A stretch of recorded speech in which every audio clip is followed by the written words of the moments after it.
Brice Blazy, bonjour. Igor Curec, bonjour. Bonjour. Vous êtes les représentants sur la 7e circonscription, sur l'Hérault et même à la présidence d'un mouvement politique, le Mouvement pour la France officiel, un nouveau parti politique qui a des bases anciennes avec le Mouvement pour la France et dont vous vous êtes séparés. Est-ce que vous pouvez nous expliquer cet imbroglio qui s'est passé il y a quelques mois entre Christian Van Ness, je crois que c'était l'ancien président ou le nouveau, vous allez nous expliquer, que s'est-il passé au niveau du Mouvement pour la France? Au niveau du Rassemblement pour la France, donc il y a eu, comme dans tous les partis, un différend au niveau de la présidence sur certains choix qui devaient être faits. Nous avions à l'époque choisi d'accompagner Robert Ménard sur certaines bases.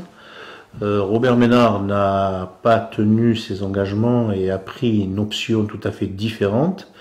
Il s'est affiché carrément en soutien de Marine Le Pen. Christian Van Ness a essayé de jouer cette carte-là pour essayer de revenir sur la base de devant. Nous sommes gaullistes. Donc à l'intérieur du parti, il y a eu une opposition. D'ailleurs, Brice est sorti de la mairie de Béziers, enfin il est sorti de la majorité de la mairie de Béziers. Nous l'avons suivi, donc nous à l'époque, moi j'avais opté pour cette sortie puisque je connaissais bien le dossier. Là-dessus, une grosse majorité des adhérents et des élus du RPF m'ont suivi. Christian Van Ness a voulu faire différemment. Il a essayé de continuer à essayer de persévérer sur la voie de l'extrême droite, libre à lui. Donc il y a eu une scission à l'intérieur de chez nous. Christian a voulu donc faire une OPA rapide, hors norme, on va dire ça comme ça, donc avec des conditions qui n'étaient pas remplies au niveau des statuts. Une grosse partie du parti m'a demandé de reprendre. Donc nous avons décidé de reprendre le RPF, mais officiel, suivi par une partie des gens de Grasse. C'était à l'enterrement de M. Pasqua, donc sur Grasse. Donc on a décidé et nous sommes repartis avec tous les élus et j'ai pris la présidence, on m'a demandé de la prendre, donc j'ai pris la présidence du RPF. Donc je suis le président national du Rassemblement pour la France et Christian Van Ness, officiel. Pour comprendre, il y a bien deux mouvements. Le Mouvement pour la France, qui reste entre les mains et le Rassemblement pour la France officiel, qui est donc nous, avec, on va dire, à peu près 90% du staff, plus 90% des adhérents du RPF.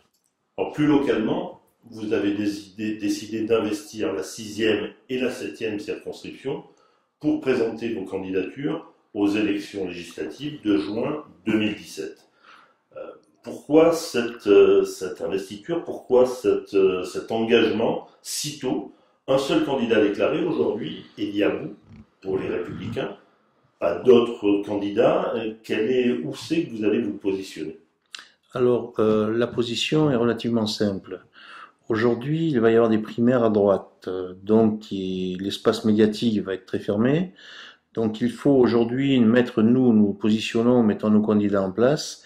Béziers est un peu spécial, si vous voulez, parce que nous avons Robert Ménard, Eliabou, on vient de sortir d'une élection au sein des Républicains relativement difficile chez eux, plutôt indigeste.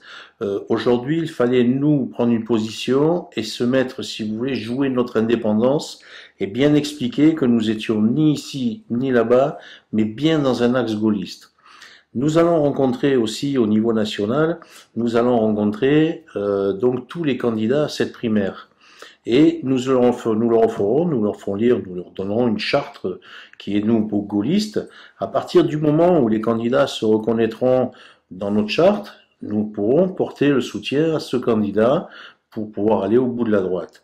Sorti de là, nous n'allons pas dans l'Hérault que sur la 6 ou la 7. Nous avons déjà positionné un candidat sur la 3 et un autre candidat qui est en train de se positionner sur Montpellier. Que l'on s'entende bien, donc c'est vous, Igor Curec, qui irez sur la circonscription agatoise, la 7e circonscription de l'Hérault, et vous, Brice Blazy, sur la 6e circonscription à Béziers. Béziers, dont vous êtes un élu municipal sur la liste de Robert Ménard en 2013, que vous avez quitté en 2014. Vous êtes également conseiller d'agglomération. Tout à fait.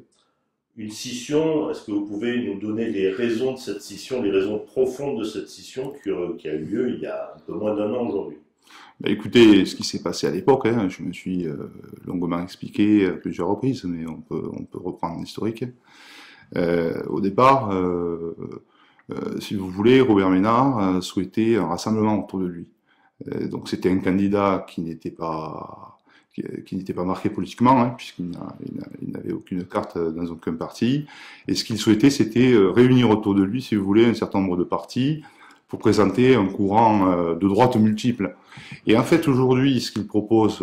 incluant le Front National, vous saviez quand même... incluant, bien sûr, incluant le Front National, mais il ne s'agissait aucunement d'une alliance avec le Front National, puisqu'on portait le soutien à Robert Ménard, pour qui j'avais beaucoup d'estime. En tant que responsable de Reporters sans frontières, à travers un certain nombre de combats qu'il a pu mener. Et Robert Ménard s'est radicalisé. Robert Ménard s'est positionné en soutien, en premier conseiller du Front National, évoquant le fait qu'il allait soutenir Marine Le Pen. Donc dans ces conditions-là, moi je suis d'un courant gaulliste depuis très longtemps. J'ai démarré la politique dans la région avec Philippe et René Couveigne. Hein. René Couveigne a travaillé avec Charles de Gaulle, avec Pompidou. Moi, j'ai été biberonné par ces gens-là, et je suis dans ces convictions-là. J'ai un grand-père qui est résistant, et donc il n'était pas possible, envisageable pour moi, de continuer à suivre Robert Ménard dans cette stratégie qui est devenue une stratégie de positionnement national, puisque je pense qu'aujourd'hui, très clairement, il aspire à un poste, à pouvoir revenir sur Paris et retrouver sa vie d'antan. Donc aujourd'hui, si vous voulez, le fait que Robert Ménard ait fait des choix politiques et qu'il se soit radicalisé sur Béziers m'a très clairement obligé à me positionner en tant qu'élu autour des convictions qui sont les miennes, qui sont celles que j'avais portées auprès de Robert Ménard, mais qu'il n'a pas respectées. Vous comprenez aujourd'hui qu'il peut être un peu curieux, en tous les cas pas très compréhensible, que vous puissiez être candidat aux législatives alors que vous ne savez pas encore aujourd'hui, si j'ai bien compris Igor Kurek, quel candidat vous allez soutenir au présidentiel. Il faut, quand on est député, apporter son soutien à l'homme d'État qui sera élu, c'est-à-dire à un président de la République. Vous ne l'avez pas encore choisi. Tout à fait. Aujourd'hui, on n'est pas les seuls, puisqu'il y a beaucoup de partis politiques qui n'ont pas encore choisi leur candidat. Pour la présidentielle, ça c'est le premier point. Quand on parle d'Eliabou, on sait très bien qu'il soutiendra le candidat issu d'une primaire. Oui, bien sûr, mais aujourd'hui, rien ne vous dit que nous ne soutiendrons pas non plus un candidat issu d'une primaire. Le contexte de la... que ce soit le candidat issu des primaires des Républicains? Oui, ou un autre candidat gaulliste qui pourrait se déclarer, dont on ne connaît pas aujourd'hui l'identité.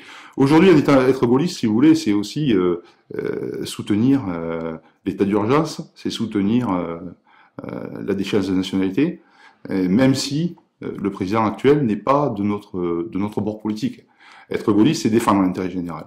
Donc les questions de personnes et de casting, si vous voulez, elles doivent passer au second plan. Aujourd'hui, ce qui nous intéresse, c'est de défendre nos idées, de défendre notre positionnement politique, parce que la droite classique, je dirais, a complètement abandonné un certain nombre de principes qui sont les siens, et qui ont permis à des gens d'instrumentaliser des électeurs, et aujourd'hui on voit les résultats sur la région, et donc ça veut dire qu'on a du travail dans ce domaine-là, et c'est à ça que je vais m'attacher, parce qu'aujourd'hui, si vous voulez être gaulliste, c'est pas non plus être un libéral, et quand on regarde les résultats de la politique de nos cousins, hein, puisque on est quand même un peu de la même famille, qu'on a rejoint l'OTAN, on a fait des choix, si vous voulez, libéraux, et en termes de choix politiques pour l'indépendance de la France qui sont assez catastrophiques. Vous vous sentez plus cousin avec les Républicains qu'avec le Front National et qu'avec Robert Ménard? Aujourd'hui, je suis un petit peu plus cousin avec les Républicains, simplement... Pourquoi ne pas avoir fait ce choix, ne pas avoir fait le choix d'Eliabou, qui aurait peut-être pu l'emporter en 2013? À l'époque, si vous voulez, Robert Ménard apparaissait comme un homme neuf sur Béziers, qui pouvait changer les choses. Il avait quand même mis en avant le fait qu'il avait un carnet d'adresses. Force est de constater aujourd'hui qu'il a plus tendance à ouvrir le carnet de chèques de la ville que son propre carnet d'adresses. J'en suis le premier navré. Je ne pouvais pas savoir qu'il allait se radicaliser à ce point-là. Ensuite, vous aviez une majorité sortante, si vous voulez, sur Béziers, qui avait connu quelques difficultés. Elie Abou donc a souhaité porter un rassemblement, sans faire de choix très clair sur sa ligne politique, intégrant des gens qui venaient d'un environnement plutôt socialiste et qui a troublé l'électorat. Donc là, encore une fois, si vous voulez, il faut être assez clair sur la manière dont les choses se sont passées. Et moi, je cherche à avoir une cohérence, et cette cohérence, je souhaite la porter et la défendre aujourd'hui, et pas demander à quelqu'un de le faire à ma place. Quand on parle de Robert Ménard, au niveau national, on parle souvent de coups de communication, de coups d'éclat, d'excès parfois. Plus localement, on dit aussi que Robert Ménard a rendu une ville plus propre, plus sécuritaire. A priori, si l'on en suit les derniers résultats électoraux du Front National qu'il a soutenu et de ceux des conseillers départementaux, par exemple, qu'il a soutenus, le score se maintient et on pourrait penser que l'effet Robert Ménard tient encore la route 2 ans après. Aujourd'hui, oui, tout à fait. Comment vous jugez le bilan des 2 premières années de Robert Ménard sur sa vie? Mais aujourd'hui, si vous voulez, c'est difficile de faire un bilan au bout de 2 ans. Ce que je peux vous dire, c'est que il s'est radicalisé. Ce que je peux vous dire, c'est que il se comporte en tyran. Ce que je peux vous dire, c'est qu'il n'y a pas de démocratie. Ce que je peux vous dire, c'est que lorsqu'on demande des documents et qu'on a des avis de la CADA qui normalement oblige un maire à remettre des documents lorsque la CADA émet un avis, il ne respecte pas la règle du jeu, il n'est pas républicain, il est contre l'État, il est contre l'agglo, il est contre tout le monde, il veut prendre le pouvoir partout, et maintenant il est même contre Marine. Alors, écoutez, Robert Ménard, il a sa manière de faire, il a été formé par des trotskistes, il fait des coups d'éclat d'extrême gauche. Aujourd'hui, on a le sentiment. Non, mais attendez, aujourd'hui, on a le sentiment que c'est super sur Béziers. Les gens sont certainement un peu aussi sur l'état de grâce puisqu'il vient d'arriver. Il y a une réalité. Il a éclairé les remparts et il a fait un peu de cirque au centre-ville. Sur la réalité économique de Béziers, je ne vois pas le chômage baisser, je ne vois pas une économie, si vous voulez, avec une croissance à 2 chiffres, et je ne vois pas de projet majeur qui vont faire que la vie des Biterrois va changer en profondeur. Donc à partir de là, il y a le temps politique aussi, il y a le temps des explications. Cette candidature, je la veux aussi pour m'expliquer, pour rencontrer les Biterrois, pour rencontrer les différents élus et leur expliquer ce qui se passe. Leur expliquer. Et aujourd'hui, évidemment, on n'a aucun avenir à s'orienter vers où nous amène Robert Ménard. On n'a rien à y gagner. Quand on est gaulliste et biterrois, qu'est-ce que l'on pense de la garde biterroise? Alors, la garde biterroise, j'avais donné un avis, vous savez. Sur la garde biterroise, Robert Ménard n'a fait que reprendre une idée. C'était celle du président de la République, qui a proposé la garde républicaine. Le principe, si vous voulez, de récupérer les réservistes et de pouvoir renforcer les forces de sécurité nationale à travers des professionnels de la sécurité. Là, il a fait un bricolage local, si vous voulez, sans véritable patron, où c'était lui qui allait être le patron, mais il voulait pas que l'État s'en mêle. Voilà, il avait créé, si vous voulez, sa propre garde, dont on ne connaissait pas vraisemblablement très clairement les missions. Donc, ça n'avait aucun fondement ni légal ni sécuritaire. Aujourd'hui, c'est tout à fait normal que l'État ait dit stop. Hein. Robert Ménard tente aujourd'hui, en tous les cas c'est l'impression qu'il donne, d'essaimer un tout petit peu la parole de Béziers, au-delà même de sa circonscription, puisqu'il envisage même de présenter quelqu'un sur la circonscription agatoise, au travers des patriotes du Biterrois. Est-ce que vous vous reconnaissez dans ce terme? Est-ce que vous êtes un patriote du Biterrois? Écoutez, est-ce que je veux dire par là, la question est duale. Est-ce que Robert Ménard n'a pas confisqué un terme dans lequel tout le monde pourrait se reconnaître? Si vous voulez, aujourd'hui, la question des patriotes, je la connais puisque cette association qui a pour but, si vous voulez, de transformer des divers droites en Front National, commence à poser problème, y compris au sein de sa majorité. Vous savez, j'attends maintenant très clairement le moment qui viendra et qui nécessairement demandera à ce que chaque élu du conseil municipal de Béziers clairement affiche le soutien qu'il va apporter à tel ou tel candidat. Et je peux vous garantir une chose, c'est qu'aujourd'hui, dans la majorité de Robert Ménard, beaucoup de personnes ne sont pas du tout, mais du tout, très satisfaites, si vous voulez, du fait de soutenir Marine Le Pen et d'être, si vous voulez, d'être absorbées dans cette association qui n'a que vocation à rassembler finalement des gens qui sont plus ou moins proches du Front National. Aujourd'hui, à Béziers, nombreux sont ceux qui veulent que l'agglomération s'étende aux agglomérations voisines. Alors, monsieur Denestève, vous connaissez bien le sujet. Depuis 2011, on a abordé ce sujet-là. C'est même sur votre journal que vous avez pu publier des échanges que j'ai pu avoir avec le préfet Balland en 2011, qui m'a reçu à ce sujet, puisque le maire d'Agde, comme vous le savez, souhaitait rapprocher l'agglo d'Agde à celle de Sète, et moi-même, j'étais favorable à ce qu'Agde se rapproche de Béziers, puisque c'était plus cohérent par rapport aux Scots, qui reviennent dans l'actualité d'ailleurs. Donc aujourd'hui, vous êtes d'accord avec Robert Ménard? Donc aujourd'hui, Robert Ménard est d'accord avec moi, puisque c'est moi qui ai proposé en 2011 au préfet Balland que Agde ne parte pas sur 7, et j'ai fait une note à ce sujet que je vous communiquerai, et qui a permis des échanges avec l'État pour qu'on défende ce projet de grand agglo à Agde-Béziers, qui a une cohérence. Et d'ailleurs, il y a des études qui ont été faites par les services de la préfecture déjà à cette époque-là, qui préconisaient de travailler dans ce sens. On peut comprendre la cohérence. D'autres s'inquiètent du fait qu'un changement de majorité pourrait avoir lieu au sein de cet agglo avec un redécoupage qui intégrerait les communautés de communes de la Domitienne. Oui, il y a deux sujets. Il y a un sujet politique qui prend le pouvoir et il y a un sujet d'intérêt général. Le sujet d'intérêt général, c'est qu'aujourd'hui, on est dans une grande région. Cette grande région, aujourd'hui, elle existe. On a Toulouse, qui est une métropole considérable, et si vous voulez une locomotive économique infernale qui quand même qui a été considérée comme la ville la plus dynamique économiquement de France. Vous avez Montpellier de l'autre côté et vous avez Béziers.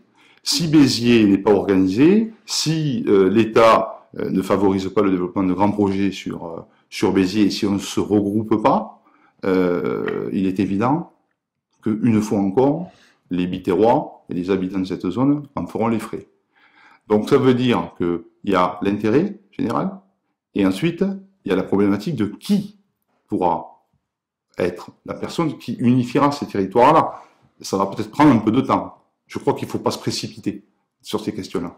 Compte tenu de ce que vous pensez de celui qui pourrait demain prendre cette nouvelle direction de cette agglomération élargie, ne pensez-vous pas que cela pourrait représenter un risque quant à l'image de notre région si Robert Ménard en était à la tête? Je ne pense pas qu'il en prenne la tête, puisqu'il a annoncé, et comme c'est un homme de parole, il a annoncé qu'il n'en prendrait pas, qu'il n'en revendiquerait pas la présidence, donc il laissera la présidence à un autre élu.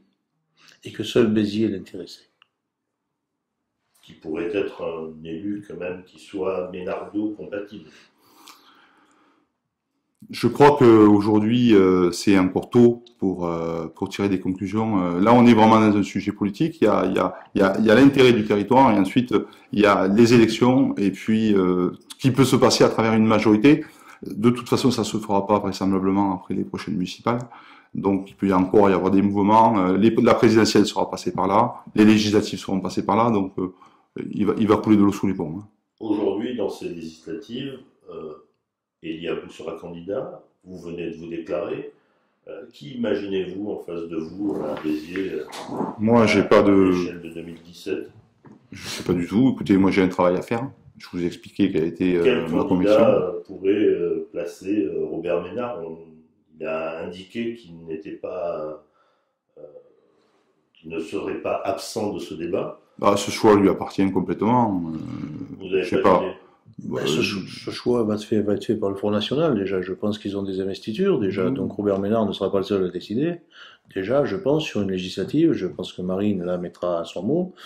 Et puis après, ben, on verra bien. Je pense que de toute façon, Marine mettra quelqu'un de chez elle, encarté chez elle, avec une vraie carte. Et je pense qu'elle ne prendra pas le risque de perdre trop la région, là. Je pense qu'elle va resserrer les mailles. Quant à vous, donc, Igor Kurek, vous êtes candidat sur la 7e circonscription de l'Hérault. Oui. Aujourd'hui, on ne connaît pas le candidat des Républicains, même si on imagine que pour le Parti Socialiste, Sébastien Denaja briquera la reconduction de son mandat. Vous avez d'autres pistes? Vous me l'avez dit tout à l'heure en micro. Oui, imaginez Sébastien Frey comme candidat des Républicains et du Centre. Ben, la logique aujourd'hui voudrait que ce soit comme ça, si vous voulez, dans le sens où Sébastien a déjà choisi son poulet au niveau de la présidentielle. Ensuite, Sébastien est rentré donc à l'UDI. Aujourd'hui, on connaît les tractations qu'il y a eu, si vous voulez, sur le vote des Républicains, puisqu'ils ont élu le nouveau président. D'ailleurs, ça a quand même coincé pas mal dans la région. Aujourd'hui, on sait que le président de l'UDI local, si vous voulez, de l'Hérault a pas mal œuvré à l'intérieur et que de toute façon, l'UDI et les Républicains arriveront à passer un accord, peut-être à l'arracher, mais le passeront quand même. Donc aujourd'hui, je pense que sur le canton, sur la circonscription, je pense que Sébastien va essayer de jouer sa carte. Et moi, ça me va très bien. Pour mieux cadrer, parce que au travers du cumul des mandats qui sera impossible, Gilles Destorts ne devrait pas pouvoir se présenter, voilà. Et François Comey non plus ne sera en incapacité de se présenter. Donc il faut un candidat. Il y a quelques noms qui sont évoqués. Laurence Magne, vous en avez parlé. Et vous, pour vous, votre favori, en tous les cas celui que vous imaginez, c'est Sébastien Frey pour la 7e circonscription, face à vous. Oh, je pense qu'il a assez de niaque pour aller chercher l'investiture. Donc je pense que il doit en penser, il doit le rêver aussi tous les matins, quoi, en se rasant, comme on dit. Donc moi ça m'irait bien. Ça... Après, bon, quel que soit le candidat, je suis pas chez eux, moi je suis chez nous et je défendrai nos idées. On a commencé à le faire. On va se battre dans cette cohésion et on va essayer de faire au mieux. Puisqu'on en est dans les prospectives, pour finir. Pour le Front National, vous voyez qui en face de vous? Ça, c'est vous qui me l'en avez parlé tout à l'heure. On ne sait pas, mais aujourd'hui le sujet, c'est pas de faire des castings. On a une ligne à tenir, on a un projet à défendre. Voilà, on va s'atteler à ça. On va avoir 4 candidats sur le département. C'est intéressant qu'aujourd'hui on ait une voix autre que celle qu'on a l'habitude d'entendre, à travers des valeurs qui reviennent, puisqu'il y a eu on a eu l'avant 13 novembre, et puis on a l'après 13 novembre, et on a besoin d'un État fort, on a besoin de régaliens. Voilà, donc c'est bien que ces idées reviennent sur le devant de la table. Et donc 2 candidats gaullistes du Rassemblement pour la France, avec Brice Blazy, candidat aux législatives de juin 2017 à Béziers, et Igor Kurek, candidat aux législatives dans la 7e circonscription à Agde. Merci. Merci. Merci.